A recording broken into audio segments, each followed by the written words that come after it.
ক্ষমতাৰ ঘকত ৰাতিটোৰ ভিতৰতে জাতীয়তাবাদৰ পোছাক খুলি গেৰুৱা বখন পিন্ধিলে আটাচু নেতা অশ্বিনী চেতিয়াই নাগৰিকত্ব সংশোধনী বিধেয়কৰ বিৰোধিতাৰ কথা পাহৰি বিজেপিৰ লগা একালৰ জাতীয়তাবাদী নেতাজনৰ বিৰুদ্ধে এতিয়া সৰ্বত্ৰ উঠিছে ধিক্কাৰ ধ্বনি।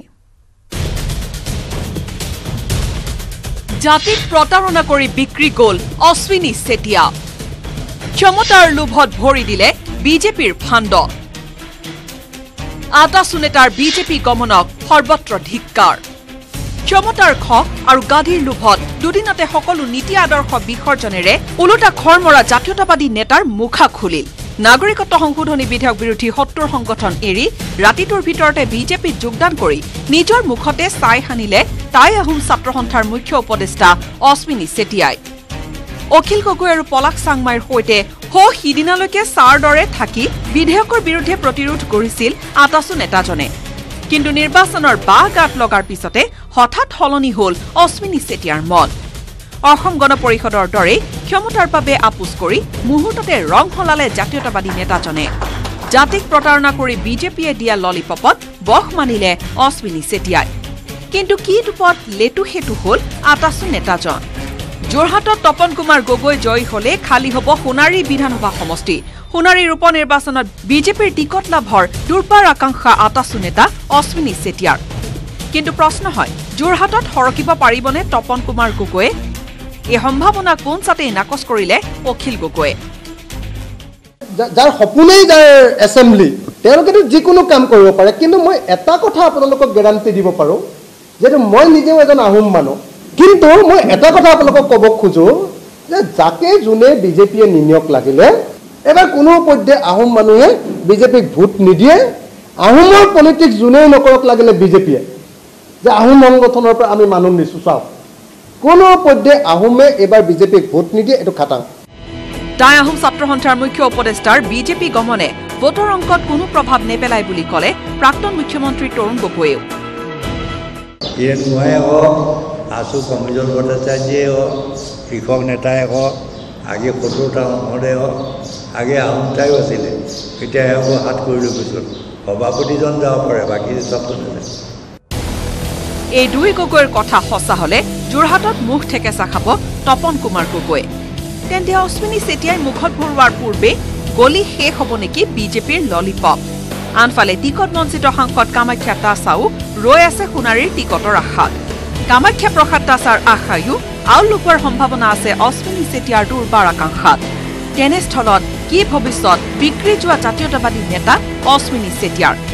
একাংশৰ মতে অশ্বিনী চেতিয়াই জাতিক প্ৰতাৰণা কৰি বিজেপিত যোগদান কৰাৰ ফলাফল হ'ব এটা বৃহৎ শূন্য।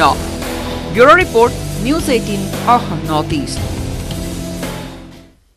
ইউডিএফৰ এক গোপন মিত্ৰতাৰ পাছত তৰুণ গগৈৰ বিৰুদ্ধে আক্ৰমণাত্মক মন্ত্ৰী হিমন্ত বিশ্ব শৰ্মা। গগৈয়ে আজমলৰ ওচৰত নগ্নভাৱে আত্মসমৰ্পণ কৰিলে বুলি মন্তব্য কৰি হিমন্ত বিশ্বই কয় যে তেওঁলোক বাংলাদেশীৰ পক্ষত, কিন্তু বিজেপি সদায় অসমীয়াৰ পক্ষত। কংগ্ৰেছে আজমলৰ স্বাৰ্থত কাম কৰা বুলি কটাক্ষ কৰে হিমন্ত বিশ্ব শৰ্মাই। তৰুণ গগৈৰ প্ৰতি পূৰ্বতে যি ধাৰণা আছিল এতিয়াৰে পৰা শেষ হ'ল বুলি মন্তব্য কৰে হিমন্ত বিশ্ব শৰ্মাই।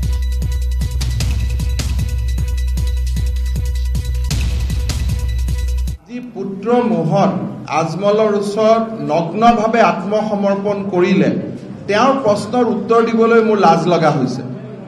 যোৱাকালিলৈকে মইতো তেওঁক অলপ হ'লেও বেলেগ ধৰণে চাইছিলোঁ, যে পুত্ৰ মোহন ধৃতৰাষ্ট্ৰই যেনেকৈ গোটেই কৌৰৱ বংশ ধ্বংস কৰি দিছিলে, তেখেতে পুত্ৰ মোহন অসমখনৰ বৰপীৰাত বৰঘৰত আজমলক লৈ আহিব খোজে।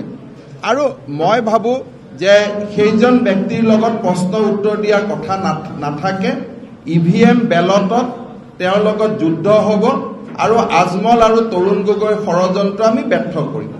গোটেই কথাটো ইয়াতে পুত্ৰ মোহৰ লগত কথা, যে কলিয়াবৰত যাতে যেনে তেনে এজন ব্যক্তিৰ সন্তান জিকিব পাৰে, সেইকাৰণে গোটেই যি নীতি আদৰ্শ তেখেতে কৈ 2011-2006 চনত ৰাজনীতি কৰিছিল, আজি গোটেইবোৰ নগ্নভাৱে অসমৰ ৰাইজৰ ওচৰত আত্মসমৰ্পণ কৰালে। আজি এইটো কথা ক্লিয়াৰ হৈ গ'ল যে CAB অসমীয়াৰ কাৰণে তেওঁলোকে বিৰোধিতা কৰা নাছিল, CABত আজমলে বিৰোধিতা কৰাৰ কাৰণেহে তেওঁলোকে CAB বিৰোধিতা কৰিছিলে আজিৰ পৰা আৰু কাকো কোনেও ফাঁকি দিব নোৱাৰে আজিৰ পৰা এইটো পুৰা ক্লিয়াৰ হৈ গ'ল বেটল লাইন ইজ ড্ৰন আৰু মই ওয়েলকাম কৰিছো যে সংঘাত প্ৰয়োজন আছিলে এটা জাতীয় সংঘাত হোৱাৰ প্ৰয়োজন আছিলে বাংলাদেশী আৰু আমাৰ জাতি সত্তাৰ মাজত কংগ্ৰেছে লুকাভাকু খেলি আছিলে আজিৰ পৰা লুকাভাকু শেষ হৈ গ'ল এতিয়া সংগ্ৰাম হ'ব সংগ্ৰামত জাতি সত্তা আমি জিকিব লাগিব প্ৰশ্ন ইমানে এতিয়া কংগ্ৰেছ আৰু UDF একলগ হোৱাৰ পিছত এফালে বাংলাদেশীৰ স্বাৰ্থ আৰু আনফালে ভাৰতীয় আৰু অসমীয়াৰ স্বাৰ্থ দীৰ্ঘকালীন যুদ্ধ হ'ব দীৰ্ঘকালীন যুদ্ধৰ বাবে আমি সাজু হৈছো সিটটো সামান্য 10 11টা 12টা আমি যি পাব লাগে পায়ে যাম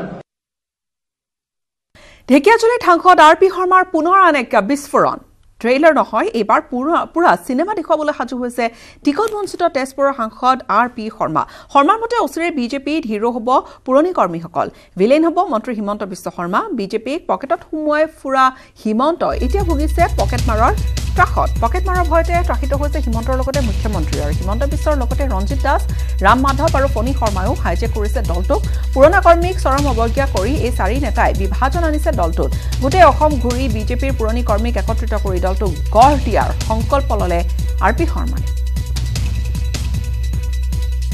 বেছি ত্ৰাসিত হৈছে কিয় ত্ৰাসিত হ'ব তেওঁ মনোবলী কৰি লৈছিল তো বিজেপিক পকেটত সোমাই ফুৰা মানুহ কেতিয়া পকেট মাৰি এইটো চিন্তা থাকে না পকেট এনেকৈ ধৰি থাকে না ট্ৰেইনত গ'লে বাছত গ'লে পকেট এনেকৈ হাত দি ধৰে নধৰে কেতিয়া কোনে মাৰি দিব পকেট সেইটো ভয় সেইকাৰণে ত্ৰাসিত হ'বই নিজৰ বিজেপি যিহেতু পকেটত থৈছে পাৰ্চত এটা গোৰ্খাৰ ওপৰত এৰি দিছোঁ তেখেতসকলে কি কয় বিশেষ কেইজনমান ব্যক্তিয়ে যি বিজেপিক যে পকেটত সোমাই নিজৰ পৈতৃক সম্পত্তি কৰি ল'লে তেওঁলোকৰ বিৰুদ্ধেহে মই ট্ৰেইলাৰ তেতিয়া হৈ গ'ল কালি পৰহিৰ পৰা ফিল্ম হলে আৰম্ভ হৈ গৈছে আজি এইটো গোটেই অসম ঘূৰা এটা ফিল্মৰে পাৰ্ট হয় এইটো 23 মেৰ পাছত তাৰ এক্ট্ৰেছ হ'ল আমাৰ পুৰণা দলীয় কৰ্মী যাৰ চেক্ৰিফাইচ যাৰ বলিদানত যাৰ ত্যাগত বিজেপি আজি পাৱাৰত আহিছে ভিলেন 4-5জন মান হিমন্ত বিশ্ব শৰ্মা যিমান পুৰণা মানুহ আছে চবকে আকৌ ৰিকগনাইজ কৰিব চবৰ মন ভাঙি বহি আছে চবকে ৰিকগনাইজ কৰি আকৌ ফলাফল ঘোষণা কৰাৰ পাছৰ পৰা আমি